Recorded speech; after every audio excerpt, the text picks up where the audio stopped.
You ask Tiger to solve. This deals with linear equations with one unknown.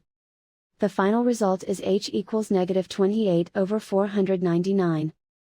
Let's solve it step by step. Simplify the expression. Simplify the arithmetic. Group all constants on the right side of the equation. Subtract 28 from both sides. Simplify the arithmetic.